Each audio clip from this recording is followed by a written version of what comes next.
हमेशा की तरह हल्का फुल्का और खुशनुमा माहौल था।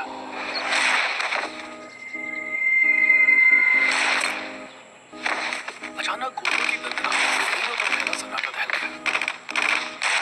तेजी से उठकर बंद की तरफ दौड़े, लेकिन वहां तक पहुंचने से पहले सब एक एक करके गोलियों का निशाना हो गए। कुछ ही देर में वातावरण फिर से पहले जैसा शांत हो गया। अकेला खड़ा एक आदमी अचानक भरी आंखों से पहाड़ों की तरफ देख रहा था। उसके होठों पर प्यारी सी मुस्कान थी। तभी उसके दोस्त ने पीछे से उसके कंधे पर हाथ रखा। सपने देख रहा है अविनाश? मैं तो कब से देख रहा था सर। अब उनकी पूरे होने का वक्त आ गया। मेरी छुट्टी मंजूर होगी सर। अरे ये तो बढ़िया बात है। तेरी बीवी भी कब से इंतजार कर रही थी। सर शादी वाले दिन ही बुलावा आ गया था। अभी किसी बात करने का मौका मिला ना उसके आंसू पोंछने का। साफ साफ बोलना, न हनीमून पर जाने का मौका मिला और न इस सुहाग रात मनाने का। अब दिल के सारे अरमान पूरे कर देना। 1 महीने की छुट्टी मिल जाए सर, हनीमून तो बनता। देश की सरहद पर ऊंचे पहाड़ों और घने जंगल से घिरी सेना की एक चौकी पर हमेशा की तरह हल्का फुल्का और खुशनुमा माहौल था।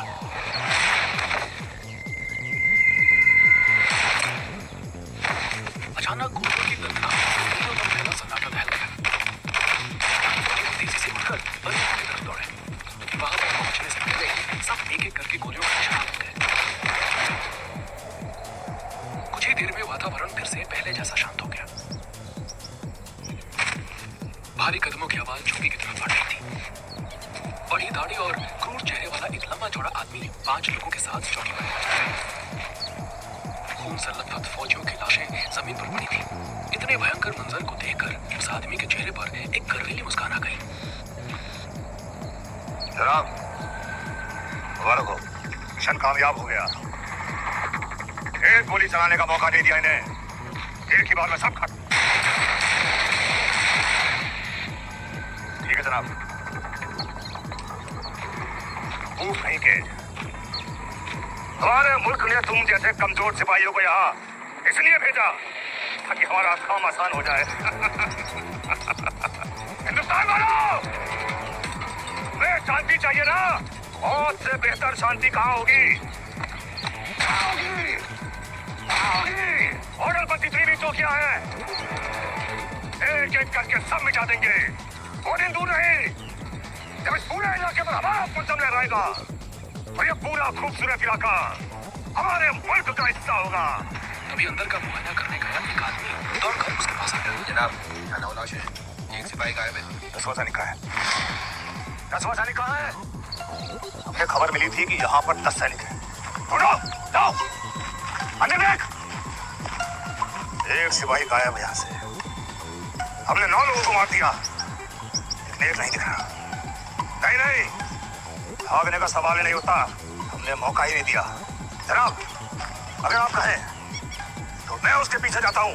उसके पीछे जाकर देखें। नहीं, इस वक्त आगे जाने में खतरा है। हम उसे नहीं ढूंढेंगे। इस देश के सैनिकों को अच्छी तरह जानता हूँ मैं। अपनी जान से ज्यादा इन्हें अपने देश की मिट्टी और अपने साथियों की जान प्यारी होती है। देखना, वो 10वां सैनिक खुद तुम्हें ढूंढते हुए आएगा। अभी के लिए लौट जाओ, उसे जंगल में खत्म करना। ठीक है जनाब। सबकी बॉडी उठाकर रसोई घर में डाल दो। जान हो जाने दो। इन पड़ोसी मुल्क वालों को हमारी ताकत का अंदाजा लगना चाहिए। कुछ ही देर में पूरी चौकी आग के लपटों से घिर गई। अपने साथियों के साथ सरदार मुड़कर जंगल की तरफ चल पड़ा, लेकिन एक सवाल उसे अब तक परेशान कर रहा था। जंगल के रास्ते से गाड़ी पर सवार विक्रम अपनी चौकी की तरफ बढ़ रहा था। सुबह अंधेरे में ही वो राशन और जरूरत का बाकी सामान लेने अगली चौकी के लिए निकला था। विक्रम 6 फुट का लंबा आकर्षक नौजवान था। गोरा रंग, गहरी काली आंखें और तराशा हुआ चेहरा देखकर यूनिट वाले उसे हीरो कहते थे। फौजी ट्रेनिंग के बाद उसके मजबूत कंधों और चौड़े सीने पर वर्दी बेहतरीन लगती थी। पिछले 6 महीने से वो देश की आखिरी चौकी पर तैनात था। ये उसकी पहली पोस्टिंग थी जो उसकी सजा का हिस्सा थी। विक्रम के पिता बचपन से भर्ती वाले जवानों को देखकर खुद भी सेना में भर्ती होने का सपना देखते थे। जब विक्रम के नाम सेना की ट्रेनिंग यूनिट में दाखिले का खत आया तो उसके पिता विक्रम को गले लगा के रो पड़े।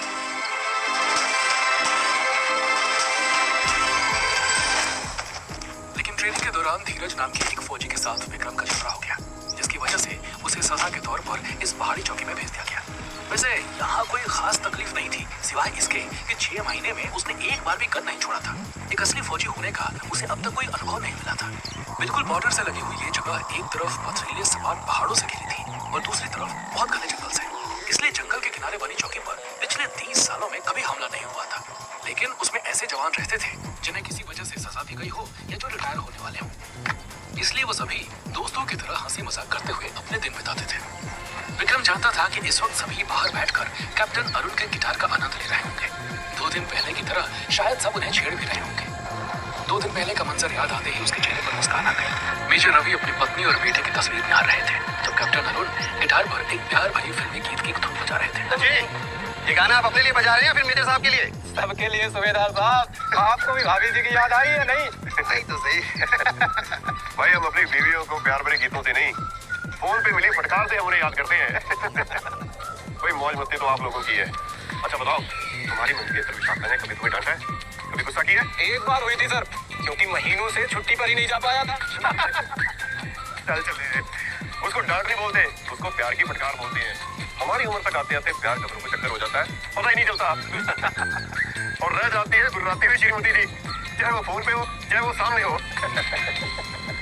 अरे देश की सेना के इतने बड़े अफसर जो किसी दुश्मन से नहीं डरते, अपनी बीवी की एक छोटी सी आवाज में चुप हो जाते। अब साहब जी, असली सरकार तो घरवाले की होती है। और एक बात कहें, देश की सत्ता तो आप अपने वोट से हर 5 साल के बाद बदल सकते हैं, लेकिन शादी के बाद घर पर हुकूमत तो परमानेंट बीवी का ही होता है और आप इसे बदल भी नहीं सकते। ये सारी बातें सुन के अब शादी का इरादा मत बदल लेना सर। महीनों की ड्यूटी के बाद जब बीवी का मुस्कुराता शर्माता चेहरा देखने को मिलता है ना, तो ऐसा लगता है जिंदगी में बाहर आ गई। विराज केंद्र का शायर कहीं कोने बैठ के अपनी बीवी के लिए कविताएं लिखते। अभी गलती के कारण यहाँ पोस्टिंग कर दी, अपने अंदर की फौजी की जगह अपने अंदर की शायर पर जगह दी। सर क्या बाकी पोस्ट पे ऐसा नहीं होता है? मतलब वहाँ क्या हमेशा लड़ाइयाँ होती रहती हैं? सिपाही विक्रम, तुमने जिंदगी में अभी तक कुछ देखा नहीं है। फौज में होने का मतलब ये नहीं कि हम दुश्मन के लिए हमेशा लड़ते हैं, लेकिन हमें हर समय दुश्मन के ऊपर कड़ी नजर रखनी पड़ती है और उसके लिए एक्सरसाइज, ट्रेनिंग, अभ्यास होना बहुत जरूरी है। और हमारे यहाँ पे ट्रेनिंग का कोई सामान ही नहीं है। हमारे पास तो हथियार भी नाम के हैं, क्योंकि ये एक ठंडी चौकी है। आप लोगों को यहाँ पे आने का कोई ना कोई वजह तो होगी, लेकिन मैं इसलिए आया हूँ यहाँ पे कि 6 महीने के बाद मेरी रिटायरमेंट है। पूरी जिंदगी देश के नाम करने के बाद आर्मी ये नहीं चाहती कि मेरी आखिरी पोस्टिंग में मुझ पे किसी किस्म का कोई खतरा हो, लेकिन आप लोगों के आगे जिंदगी के पन्ने कुछ खुलने बाकी है। मेजर रवि ने उठकर विक्रम की पीठ थपथपाई। आगे से अपने गुस्से पर थोड़ा काबू रखना और अपने अंदर की आग को दुश्मन पर निकालना। तुम जवान खून हो, जोश में होश मत खोना, समझे? विक्रम ने ट्रेनिंग के दौरान हुई लड़ाई के बारे में किसी को नहीं बताया था, ना ही वो अब कुछ कहना चाहता था। सिर्फ सर हिलाकर अपने अफसर की बात मान ली। जी सर, गुड। ऐसे ही खुशनुमा चुटकियों और सीखों में हर दिन गुजर जाता था। विक्रम को यकीन था आज की शाम भी ऐसे ही गुजर होगी, लेकिन विक्रम नहीं जानता था कि कैसा दृश्य उसका इंतजार कर रहा था। 10 मिनट बाद जब विक्रम चौकी के नजदीक पहुंचा तो एक अजीब मंजर उसके सामने था। चौकी के सामने रुकते ही उसका चेहरा सफेद पड़ गया। सब टेंट और कमरे आग के लपेट में आ चुके थे।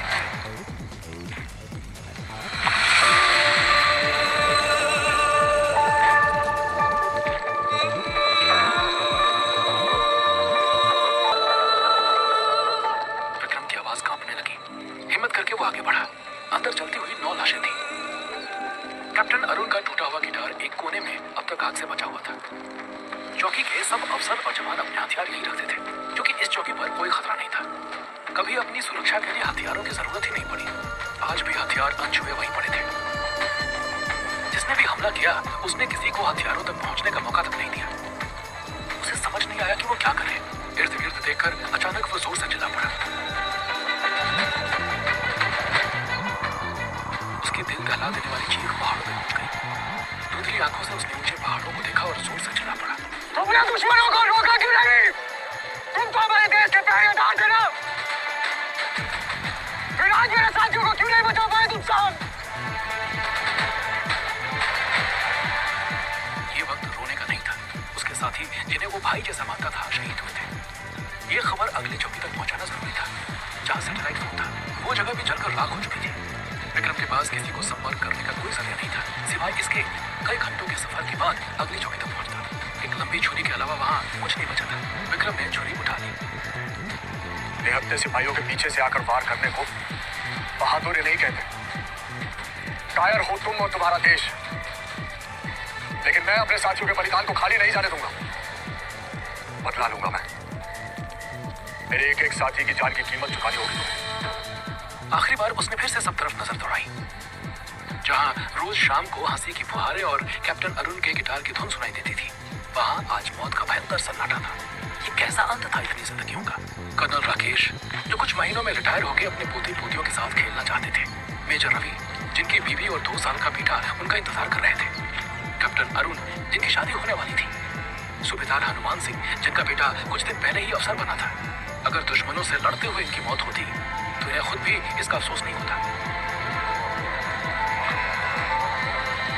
विक्रम का खून खौल उठा।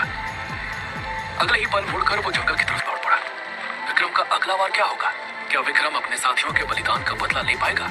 तो दोस्तों, आगे क्या होगा इस रोमांचक कहानी में जानने। रात, एक व्यक्ति, बच्चा कार में दब गया। बच्चा पास से गुजरा और कार की खिड़की से चिपक गया। बच्चा चौंक गया, मानो मैं जीवित हूँ। उस व्यक्ति की आवाज अधिक जरूरी है, मेरा विश्वास करो, भाग जाओ। राजू ने अपने दांत पीस लिए और थोड़ी देर तक संघर्ष किया, फिर अंत में अपनी मुट्ठी उठाई, खिड़की तोड़ दी और तेज गति वाली बस से बाहर कूद गया। राजू जमीन पर गिर गया और अपनी त्वचा खरोंची। राजू ने हौंकते हुए पूछा कि कार में बैठे लोगों का क्या हुआ। उस व्यक्ति ने ठंडे स्वर में कहा, वे सभी मर चुके हैं और कार नरक की ओर जा रही है। राजू चौंक गया और मुझे बचाने के लिए तुरंत धन्यवाद दिया। उसने देखा कि महिला का चेहरा और अधिक अजीब हो रहा था और ज्यों की मुस्कान धीरे धीरे बदल गई। आदमी ने धीरे से कहा, दरअसल मैं बस यही चाहता हूँ कि तुम मेरे हो जाओ।